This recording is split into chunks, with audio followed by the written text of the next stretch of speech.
నమస్తే, welcome to our channel. ఈరోజు శాసన మండలిలో చూసినట్లయితే లోకేష్ తన సింహగర్జనను వ్యక్తం చేశారు.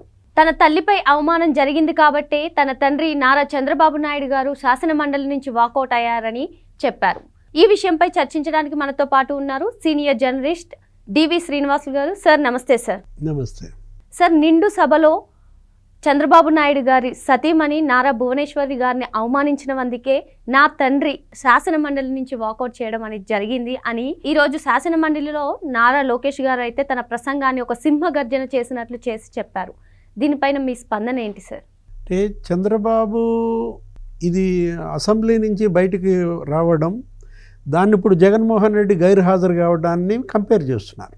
వైసీపీ శ్రేణులు లేదు జగన్మోహన్ రెడ్డి ఆయన నాయకులు చంద్రబాబు 2 ఏళ్ళు సభకి వెళ్ళలేదు కదా, ఎన్టీఆర్ 2 ఏళ్ళు సభకి వెళ్ళలేదు కదా, జయలలిత సభకి వెళ్ళలేదు కదా, ఇప్పుడు జగన్మోహన్ రెడ్డి సభకి వెళ్ళలేదు కదా, ఇట్లా కొమ్మినేని శ్రీనివాసరావు ఇలాంటి సీనియర్ జర్నలిస్టులు విశ్లేషకులు వాళ్ళ అభిప్రాయాల నేపథ్యంలో అదేంటి గుర్రాన్ని గాడిదని ఒకే ఘాట కట్టడం ఏంటి? ఇప్పుడు వాళ్ళు వెళ్ళలేదంటే వాళ్ళు అవమానపడ్డారు కాబట్టి వెళ్ళలేదు.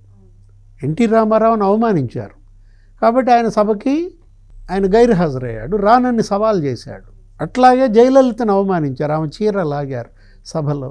ఆమె తీవ్ర అవమానపడ్డ నేపథ్యంలో నేను అసలు సభలో అడుగుపెట్టిన మళ్ళీ గెలిచి వస్తానని. సేమ్ అదేవిధంగా చంద్రబాబుని అవమానించారు. ఏది ఆయన భార్యని నిండు సభలో దారుణంగా అవమానించారు నారా భువనేశ్వరిని. ఆయన కన్నీళ్లు పెట్టుకున్నారు. ఆయన ఇది కౌరవ సభగా మారింది, మళ్ళా గౌరవ సభ అయితేనే అడుగు పెడతానన్నాడు. ఇప్పుడు జగన్కి జరిగిన అవమానం ఏంటి? అవును సార్, అవమానం జరిగిన దాన్ని ఇక్కడ ప్రతిపక్ష నేత హోదా ఇవ్వను అన్న దాన్ని వాళ్ళు కంపేర్ చేస్తున్నారు. దీన్ని మనం ఏ కోణంలో చూడాలి? ప్రతిపక్ష హోదా ఇవ్వాల్సింది ప్రజలు. నిన్ను 10% సీట్లలో కూడా నిన్ను గెలిపించలేదు. అంత విరక్తి పుట్టింది నువ్వంటే. ఇప్పుడు నువ్వు ఎవరిని బ్లేమ్ చేస్తున్నావు? ప్రజల్ని బ్లేమ్ చేస్తున్నావా? నువ్వు ఎవరిని అవమానిస్తున్నావు, ఎవరిని తప్పుపడుతున్నావు? ప్రజల్ని తప్పుపట్టే నాయకుడిని మొదటిసారి చూస్తున్నాం. అంతకుముందు కూడా ఎన్నికల ఫలితాలు వచ్చిన రోజు కూడా జగన్మోహన్ రెడ్డి ప్రెస్ మీట్లో ఏమన్నాడు?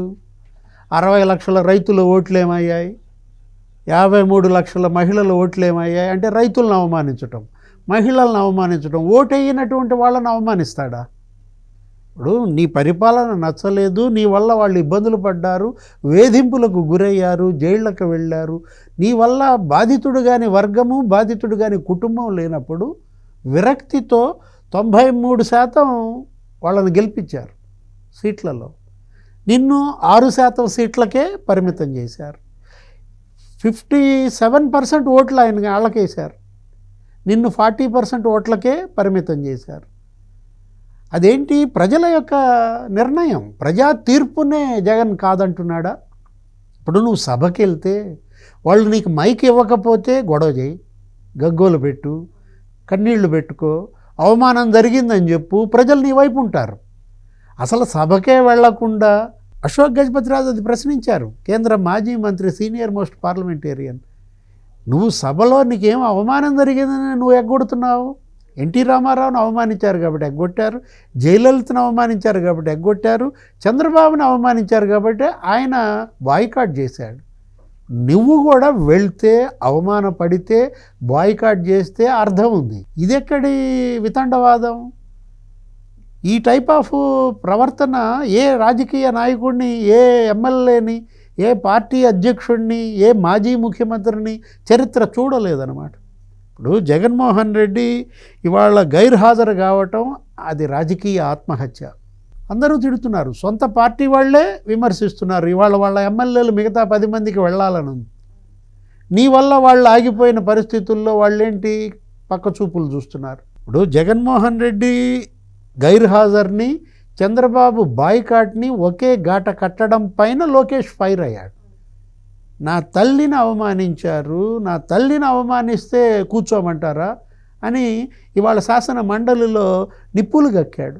ఆయన తన ప్రసంగంలో తన తల్లినే గురించి కాకుండా నీ తల్లి విజయలక్ష్మి గారిని కానీ, నీ చెల్లి షర్మిలను కూడా నువ్వు తిట్టిస్తున్నావు, మేము అలా కాదు, నా తల్లిని అవమానించినందుకే నా తండ్రి వాకౌట్ చేశారని చెప్పారు సార్. అంటే ఇక్కడ వ్యక్తిగతంగా తన తల్లి గురించే కాకుండా అవతలి వారి మనుషులను కూడా తిట్టిస్తున్నారు అన్న తన కోణాన్ని మనం ఏ విధంగా చూడాలి?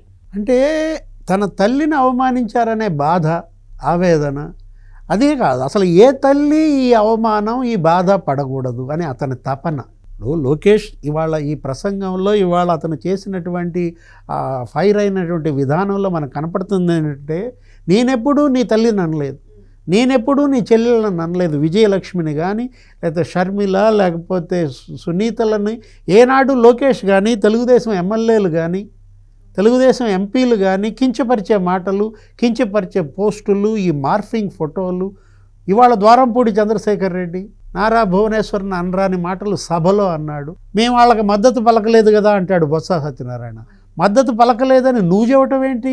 టికెట్ ఇచ్చింది జగన్మోహన్ రెడ్డి. అలా తీవ్ర అవమానించినటువంటి ద్వారంపూడి చంద్రశేఖర్ రెడ్డికి ఎందుకు టికెట్ ఇచ్చావు? అనిల్ కుమార్ యాదవ్కి ఎందుకు టికెట్ ఇచ్చారు? కొడాలి నానికి ఎందుకు టికెట్ ఇచ్చారు? అసలు ఈ మొత్తం గొడవకి సూత్రధారి వల్లభనేని వంశీ. అతనికి టికెట్ ఇచ్చారంటే ఈ సైకోలని మరి జగన్ ప్రోత్సహిస్తున్నట్టే కదా. ఇవాళ ఈ సోషల్ సైకోలని ఇవాళ జగన్మోహన్ రెడ్డి ఇలా టికెట్లు ఇచ్చి నిలబెట్టాడంటే ప్రజలు తిరస్కరించారు, వాళ్ళను ఓడించారు. అంటే ఏంటి? ప్రజలు ఇవాళ కోరుకుంటోంది సైకో విముక్త ఆంధ్రప్రదేశ్. వాళ్ళు యువగళం పాదయాత్రలో లోకేష్ ఒక పాట పెట్టేవాడు ఎప్పుడు అని చెప్పి, సైకో పోవాలి, సైకిల్ రావాలి. సైకిల్ రావటమే కాదు, సైకిల్తో పాటు కమలం వచ్చింది, సైకిల్తో పాటు గ్లాసు కూడా. అంటే ప్రజలు సైకిల్నే గెలిపించలేదు, 3 పార్టీలని గెలిపించారు, జగన్మోహన్ రెడ్డిని ఓడించారు. అంటే ఏంటి? సైకో విముక్త ఆంధ్రప్రదేశ్ ప్రజలు కోరుకుంటోంది ఈ ఉన్మాద రహిత రాష్ట్రం. ఈ వర్ర రవీంద్రారెడ్డి, ఆ కల్లం హరికృష్ణారెడ్డి, లేకపోతే అతను ఆ ఇంటూరి రవికిరణ్, ఎవరైతే ఆడబిడ్డలు వయస్సు అసలు వావి చూడకుండా, కనీసం వాళ్ళు పెద్దాళ్ళు 70 ఏళ్ళ వృద్ధులు అనేటువంటిది చూడకుండా వాళ్ళకి అసభ్యంగా ఫోటోలతో మార్ఫింగ్ చేసి బూతులతో పోస్టులు పెట్టడం. షర్మిలే బాధపడుతోంది కదా, సునీతే బాధపడుతోంది కదా. వివాహేతర సంబంధాలు వాళ్ళకి అంటగట్టారంటే ఇవాళ ఒక తల్లికి జరిగిన అవమానం తనకు జరిగిన అవమానంగా కొడుకు ఆగ్రహం. ఎవరు? తల్లి గర్వించే తనయుడిగా లోకేష్. ఇవాళ తల్లి తలెత్తుకునే తనయుడిగా లోకేష్, తల్లి తలదించుకునే తనయుడిగా జగన్. ఎందుకంటే విజయమ్మే ఒక ఉత్తరం రాసింది, ఒక బిడ్డ ఇంకో బిడ్డకి అన్యాయం చేస్తుంటే అన్యాయానికి గురైన బిడ్డకి నేను అండగా ఉన్నా. అంటే ఈ బిడ్డ ఏ బిడ్డ? చెల్లికి అన్యాయం చేసిన బిడ్డ అని తల్లి చెప్తోంది. నీ తల్లే నువ్వు అన్యాయస్తుడు అని నిన్నంటే ఇవాళ జనం అనరా, సమాజం అనరా? ఇవాళ జగన్ కుటుంబం ముందు దోషిగా ఉన్నాడు, తల్లి ముందు దోషిగా నిలబడ్డాడు, చెల్లెళ్ళ ముందు దోషిగా నిలబడ్డాడు, తన పార్టీ ముందు దోషిగా నిలబడ్డాడు, సమాజం ముందే ఇవాళ అతను ఒక దోషి. మాకు ఇన్ని వివరాలు చెప్పినందుకు ధన్యవాదాలు. నమస్తే.